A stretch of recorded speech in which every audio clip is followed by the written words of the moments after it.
Welcome to Doctors of the Baobab. On this podcast, we go beyond the white coat to get to know the doctors we admire and respect. Join us as we explore the stories behind the stethoscopes, uncovering the humanity behind the medical expertise.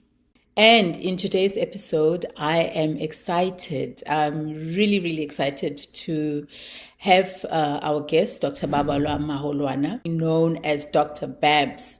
She is a powerhouse of wisdom, of resilience, of inspiration, with nearly 2 decades of experience in the pharmaceutical industry, in the medical research industry, and other areas. She's not only the CEO of a medical research institute, but also a guiding light for women navigating the complex terrain of life after 40. Her upcoming book, The After 40 Dilemma, is a testament to her unyielding commitment to helping women to find a balance not only in their life, but in love and also in purpose. And in this compelling memoir, she will share her journey of transitioning into her 40s, confronting societal pressures of marriage, of motherhood, of professional growth, all while maintaining her fierce independence and dedication to single parenting. The story is a candid exploration of real-life challenges that women face, women who look like me and women who look like you, from the ticking biological clock to the intricacies of blended family dynamics and mental health crises that often accompany these transitions. Dr. Babs is more than an author. She's a beacon for women who are striving to embrace the fullness of life. And her book provides invaluable insights into sustainable leadership, the power of self-awareness, and the importance of holistic self-care. Through her experiences, she empowers women to honor their core values, to nurture the unique gifts, and most importantly, find joy and purpose in every phase of their life. It's not just a book, it's a lifeline for many women who are ready to thrive after 40. And Dr. Babs, it's so wonderful to have you on podcast. I'm so excited because it's different when you're interviewing somebody that you don't know, and I'm not going to give away our age, except for the fact that we are over 40. I think that's all I'm willing to share at this point. But having known you from our medical school days, it hits different when I'm introducing you, coming from a place of being able to validate and verify every single thing that I say. A lot of guests say I hype them up, but this is true. It's always true what I say about guests. So welcome to Doctors of the Baobab. Such a pleasure, Nandivisa. I'm thrilled, I'm excited, I'm inspired, and congratulations on the podcast. And indeed, it feels like home because I've known you for so long, and therefore there was no way I wouldn't be able to see how I can contribute to this. And thank you for such a kind introduction. Very humbling. Thank you. Thank you. And I think it is, now that we've started on that trajectory, it is still appropriate to go back to the beginning. Often I think I know people, I think I know their roots, but in speaking to them, particularly on this podcast, there's some revelations about them that just adds to that history and the knowledge. So let's go back to the young Dr. Babalwa and your upbringing. What was in your upbringing that inspired you to become a doctor? So just paint a picture for us about your childhood. That's always such an interesting question because that was actually not my first choice to be a doctor. But yes, my formative years guided where I ended up, in that I grew up in a modest family of civil servants that my parents were, and always a large extended family with no less than 10 children at a time, because as you know, in our context, it really does take a village, and often your house is a village. So a very large family, but also very service orientated parents, my great aunt was a nurse, and she insisted that one day this child should go to medical school, and my sister ahead of me indeed went into medical school. And that was sort of like a foregone conclusion that I would. But that, all of that being said, I've always had the heart for people, and I've always been curious, and I've always been intent on asking tough questions, and therefore that actually made sense to me in terms of not only being a medic, but that scientific kind of mind, which is why I ended up in research subsequently, because I was always curious about asking and answering these big questions. So that's really where it comes from. Okay. And I know definitely, and I can also verify your sister, she was, I think, a couple of years ahead of me at medical school. But one got the impression that you were friends with literally everybody. You were friends with people that were in your sister's class, in my class, even the years behind you. Can you describe for me what it is about you? Well, firstly, if I'm wrong with that impression, that was, the picture in my mind is Babalwa was a very sociable person who had friends and could make friends easily. Is that true? Or was I off? I agree in terms of maybe it appearing that way, and being sociable, or coming across as being sociable. However, I'm actually an introvert, and this is something that I discovered much later in life. But as an introvert, I found that as I grew up, I get very comfortable if I'm able to engage a person on a one-on-one. And even as a child, I was able to engage much older people. And that's what it's really about. It's about the engagement. It's about seeing the inner person, or the whole person, as it were. And even now, I joke and I say I've got friends who are turning 60, and I've just been to one of my best friends' 40th birthday party. So I still have all of this. And one of the things that I pride myself in is that even when my daughter was in high school, I was then able to be that parent that her friends allow for them to follow them on Instagram, simply because they trusted me that much, in terms of how I was able to relate to them and hear them and connect with them. And so, how did you carry this beyond medical school? Your ability to, despite the fact that you are an introvert, and I think most doctors are, I think people are surprised when I say most doctors are actually introverts. But despite the fact that you're an introvert, you do have this ability to connect with people. So beyond medical school, how did you start to use that professionally, and what did that do for you? I must say I've been fortunate in terms of the opportunities that have actually led me through this career, which seems to be very illustrious and very strategic in terms of somebody who's looking, whereas really it's been largely driven by a growth mindset, where Babs would look at opportunity and say, even if this is something that I haven't done before, surely I can do this. But in pursuing these opportunities, and particularly chasing the pharmaceutical industry, or a career in the pharmaceutical industry in a multinational space, really then forced me to, and I've never really had a show. I often say I lost my stage fright at the age of 4. Right? But in exerting myself in these different spaces, forced me to enlarge really as a person and break out of that comfort zone of being an introvert. And as I grew professionally, then I would eventually find, and I call it a calling, my calling in leadership. And leadership really does then force you to give of yourself to people, sometimes even more than you give to yourself.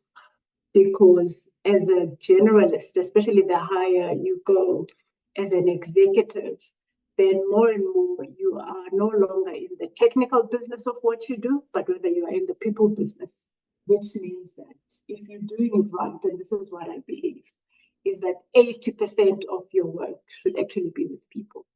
And I love what you're saying about leadership. And I want to talk a little bit more about that because I know that as a woman, leadership comes with its own unique challenges. What are some of the things that you learned being in a pharmaceutical space, which I know it's a bit it can be challenging. It's a very different environment from our traditional path that we would take, and the preparation for those types of roles is very limited. What were the lessons that you learned as a women leader in that space? I must say that most of the learning, as in the rest of life, really comes as hindsight. Because as you are doing it, what you're doing is acquiring a new skill, failing often, and graduating to the next level if you're then taking the learning from the failure, even.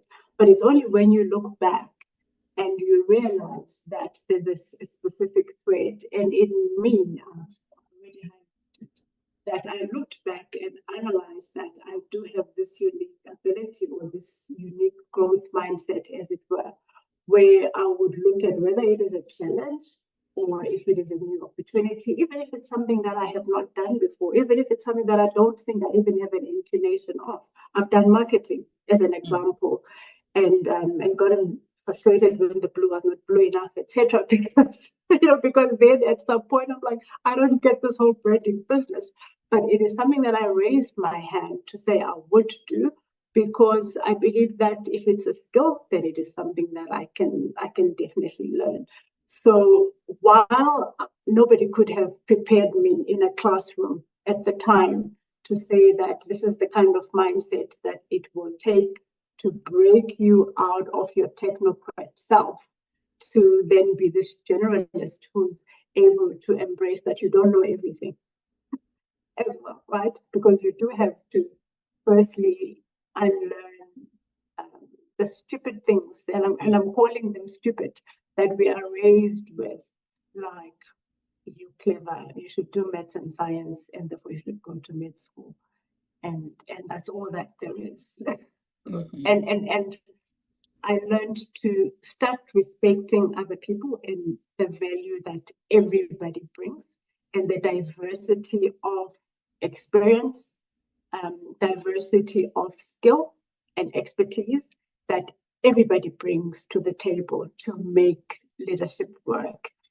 And those are some. So the lessons are soft, but they're critical in terms of ensuring one's roundedness as an effective leader. Oh, awesome. I think you've really touched on all the key areas around the Ubuntu outlook, right? Which is what I'm also a big proponent of, which is really looking at other team members of people who can add value. And so we work together as a collective. So that's really a great insight to share. At the same time, you were parenting, and of course, being a woman and being a parent, the whole juggling acts of work-life balance or work-life harmony, however people want to phrase Or work-life it. integration, it keeps evolving simply because it remains the holy grail. Exactly. It's elusive. Definitely. Tell me more about that. Tell me more about at the time that you are now ascending in your career, and to very senior leadership position. You're also a parent. How did you manage all of this? I know you also speak a lot about parenting, so maybe if you can also share some tips for people who have ambitions to grow professionally, but may be concerned about how that will affect their personal lives, particularly in terms of parenting. Yeah. So this is something that has become so close to my heart, especially after turning 40. There's many advantages to turning 40 because then you start looking at things maybe a little bit differently, especially after you've gotten over yourself. So one of the things that I like talking about is balance, even if it's not just in the work-life context. Balance in terms of the many hats that one wears. And in my case, this is something that is a theme in the book.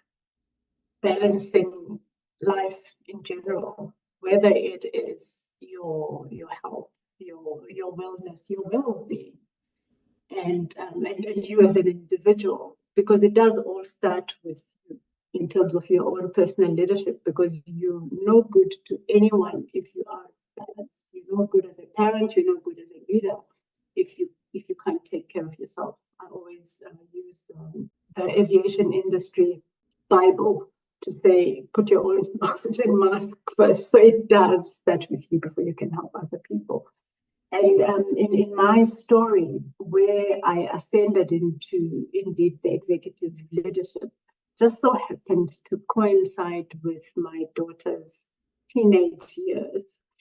And having been a single parent for most of her life, this was really it's a collision. It became a collision, if not head-on collision, as it were, because the challenge is with the pull in terms of the different directions that one gets pulled at and the different hats that one has to wear, because being present in the home for a teenager, particularly somebody in a single parent household, is absolutely critical, because if you lose that presence, then you stand more chances of actually losing the child, because that is such a formative period of their becoming, of their coming into their own.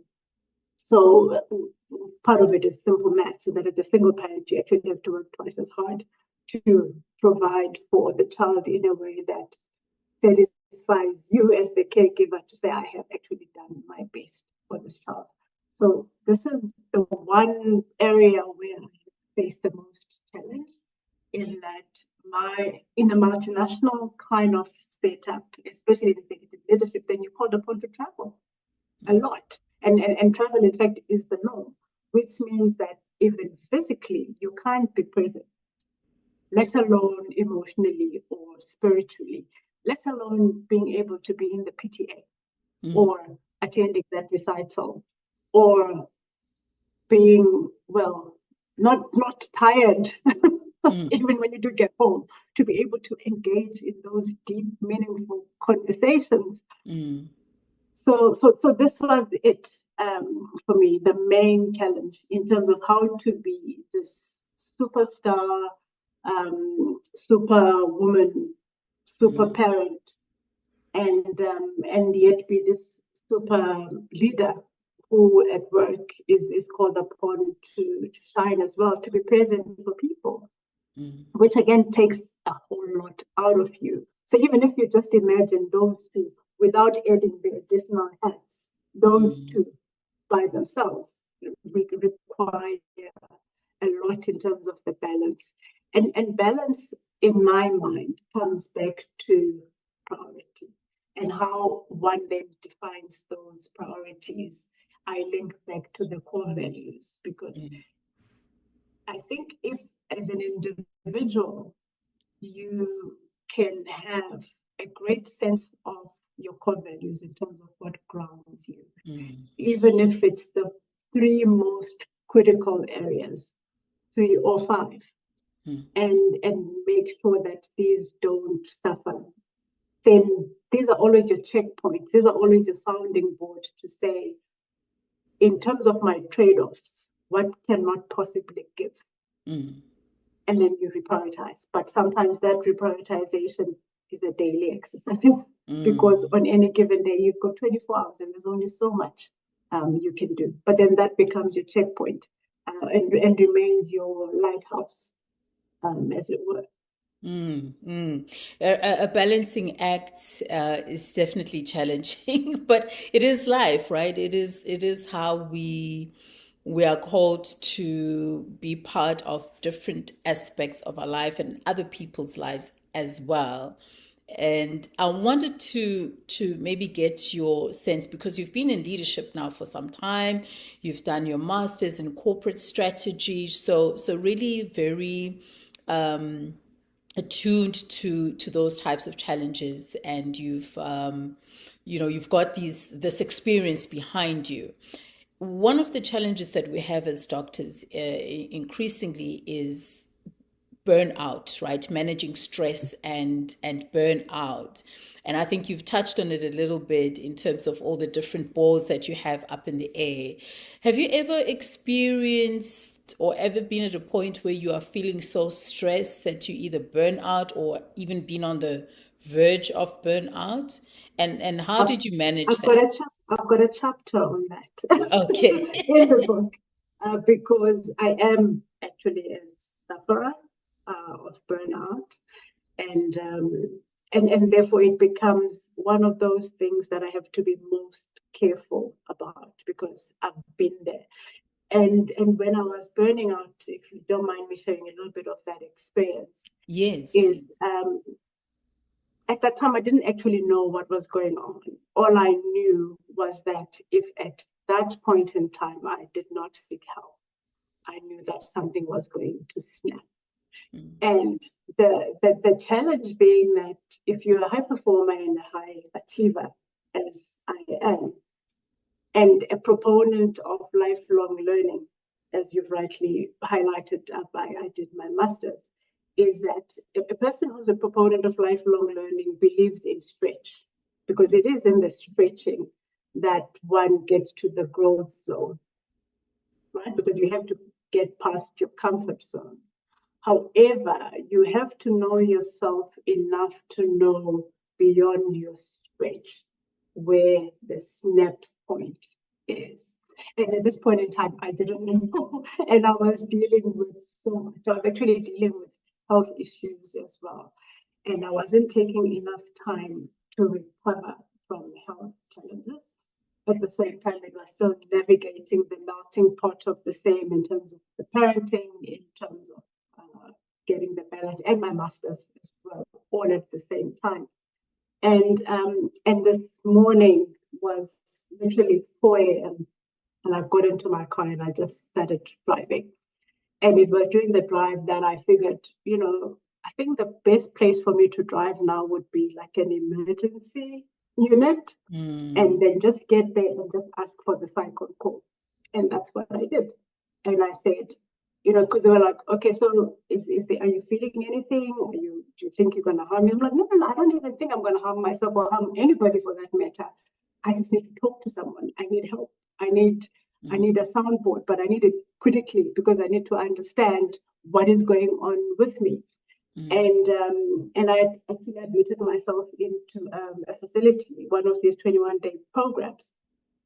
And it was only during the second session with my assigned therapist that we then started breaking things down, unpacking, and realizing that this is your issue. You're burning out, and you're burning out because of all these different areas, or these different directions in which you're being pulled.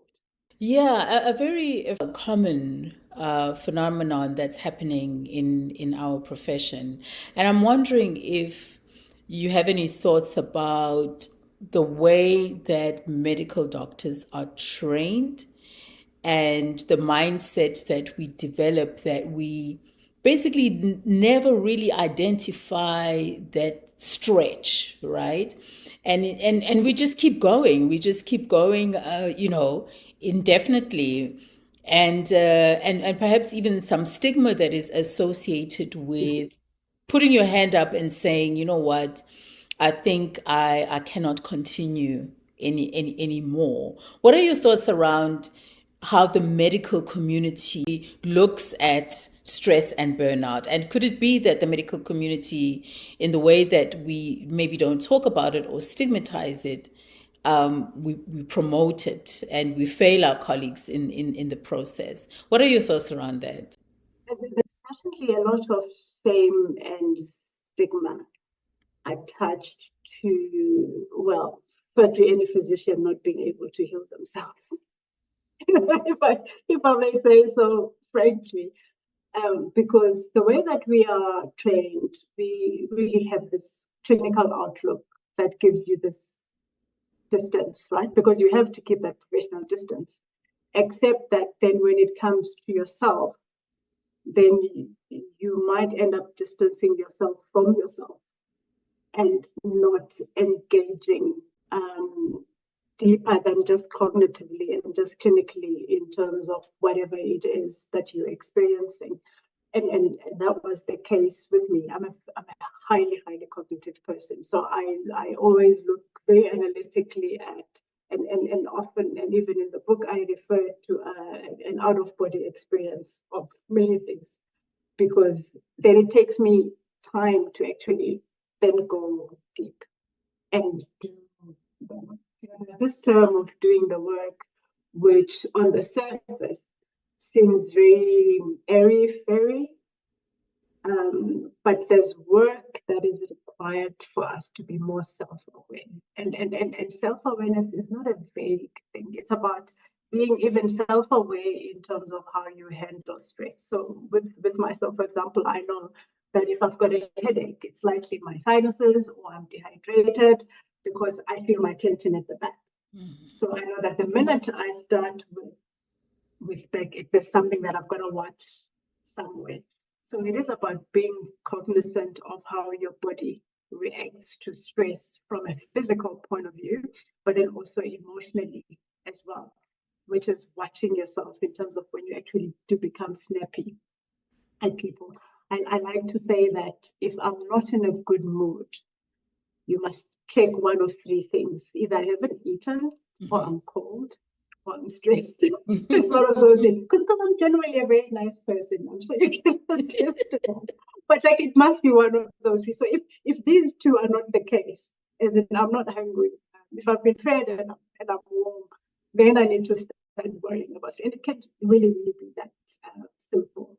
But then also there's all the preventive, prophylactic stuff that we can ignore as well, which is the sleep, which is the eating right, which is and exercise doesn't need to be, what's this favorite one of most people, step. Because first of all, I'm not that well coordinated. So just simple walking, and definitely you find those things like walking. And as an introvert, somebody like myself, especially after I've exerted myself a lot in a day, I've had a lot of face-to-face interactions. I know that I need to retreat to my bath at the end of the day because I need to recenter, I need to reground, I need that alone time. So those things take a lot of work into self-awareness for you to understand yourself better. And I don't know that doctors in general give themselves enough time to be with, like we get enough time to be with our individual selves because we're busy. And busy being busy. And sometimes, as was the case with me, it takes an actual crisis for you to start doing the work. Yeah, because your body will tell you it's enough. It's like, that's it, shut it down. Your body will shut you down. Until you can't continue. And we talked a little bit earlier about the village. And I think what I'm hearing from you is that because of the experiences that you've had, and you continue to be a leader now heading a clinical research site, you are mindful of these issues as well. And so, to what extent do you believe in the village, of course, but also how do you, what kind of people have been in your village? What is your experience of of a village? That is such a pertinent question especially because I like to just break things down and demystify them a little bit, because the village can really be anyone that you can trust yourself with. So whether it is the extended family, and I'm gonna start there, and your friends, your closest friends, who then are your sounding boards, the people that you trust to give you honest feedback about how you're doing, even in the workplace. If in the workplace you are fortunate enough to identify somebody like that, like a buddy, to say, if I come in slouchy, just just let me know. Because also as a leader, some of the things you need to be mindful of is basically everything from your body language to the human comments that you make, or even compliments that you give people. So there's just so much, and therefore you need this village in literally every context. And I often say that if you as a person will have your annual checkup, even if there's nothing wrong, as a leader, you should invest in a therapist. If not a therapist, a coach, definitely a mentor, and mentors can come from anywhere. It could be somebody in your spiritual community, and therefore there's so much of a potential network of people that can be part of that village. And I use everyone, and sometimes I abuse everyone because and I call in favors when I need to. One of the things I haven't mentioned as yet in this interview is that my latest poem now, and again this is relevant to people our age, is don't that is give it away now. Don't give us away. our word is that people at our age can find themselves in a new phase, and that is the phase of ailing parents. So now that is one more that suddenly hit me, completely left field, coming out of nowhere. And I've had to rely on friends, on family, because again, if you think that you've got unlimited capacity, that is the quickest way to burn out. But even when that happened, I had to make sure that I rely on even my direct reports at work to say, guys, if I appear a little bit short, if I appear a little bit distracted, it's because this is happening. So that is important as well, to trust your team to sometimes take care of you when they need to. Yeah. I really appreciate what you're sharing about women our age or people our age who are now sandwiched between children, right? Because the children still need us, they still need our guidance, they're not yet fully independent adults. And then we have our parents as well, who also need us for health issues that they may have. So we sort of caught in between these two generations, and we're really the adults of the families now.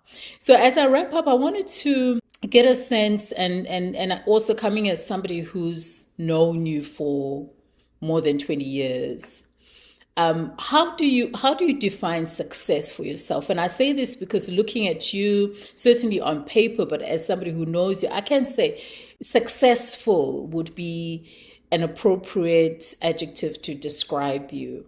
How do you define success for yourself? Again, one of my favorite questions, in that I've had to go deep to be able to answer this one. I think that success relates to what you've been given or what you've been entrusted with, or whatever it is that in this life you're meant to steward, whether it is your hard lessons, how you emerge out of those, whether it is your unique gift and how you express those and how you share those with the world. It could be the world around you, or it could be, depending on how ambitious you are, the whole world. And therefore, I don't think it's something that you can define at a point in time, but rather looking back to say, have I been successful? Because I think that being successful is about having as little regrets as possible, especially when it comes to matters, experiences, efforts that you yourself could have had the direct influence on. And I also say and think genuinely that you can't be successful or call yourself successful if you haven't left anything behind in terms of a lasting legacy that goes beyond yourself and hopefully even beyond this generation. I really like that. I like that. And I do hope that all of this is in your book so that people can read a bit more about it. But let me give you an opportunity to share a bit more about your book and why people should buy your book. I know I'm definitely on the waiting list for the book. Can you share a little bit more about the book, what inspired it, and why people should buy it? I'm excited to be able to share this with the world at this point in my life. And this is actually a very long story. I started writing as something that I know that you shared with me as well. I started writing to myself in my 20s. And this felt like the right time to check in with myself and reflect and speak back to my 20-something-year-old self, my 30-year-old something self, to say, look at where we are now. Look at the decisions that we made then and how they're impacting us now. I take a very sobering view on those earlier decisions and their impact now, especially in terms of what I prioritized then and the trade-offs, things that I've had to give in between. Somebody said on LinkedIn, every working woman should read this. In fact, every working parent should read this.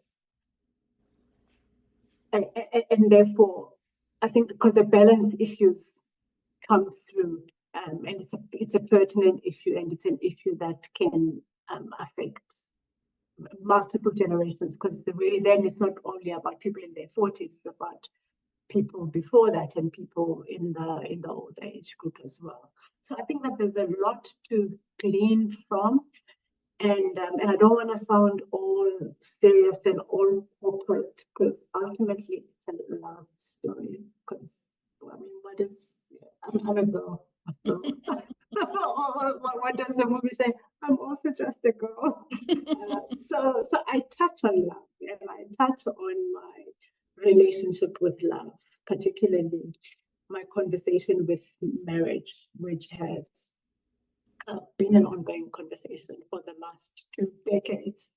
And the timing of the book is because I have a brand new beginning in terms of that story.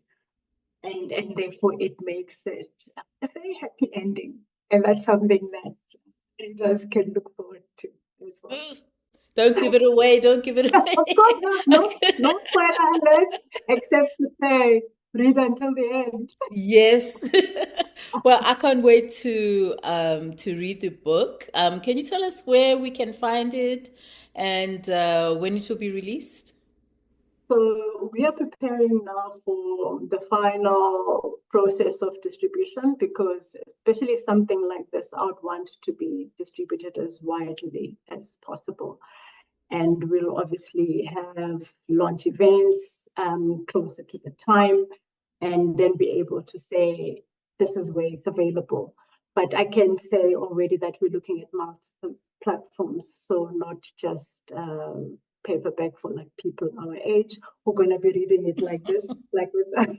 But then also on online platforms for people who'd want ebook, the ebook version. So I'm really hoping for as wide a distribution as is feasible. And Perfect. like I said, it really is about sharing the story. Perfect. And we'll definitely make sure that we also disseminate it on our social media platforms as soon as it's out. Dr. Babalwa Maholwana, also known fondly as Dr. Bubs, thank you so much for joining us on Doctors of the Baobab. And that wraps up another insightful episode of Doctors of the Baobab. I do hope that you have enjoyed this episode. Don't forget to subscribe to the podcast so that you never miss another episode filled with valuable insights and strategies for personal growth. And of course, if you know someone who could benefit from our discussions, be sure to spread the word and also encourage them to tune in. Let's stay connected on social media. Follow the podcast on LinkedIn, on Facebook, and Instagram so that you can also join the conversation, share your thoughts, and connect with like-minded individuals who are on their journey towards living their best life. Doctors of the Baobab, where medicine meets motivation.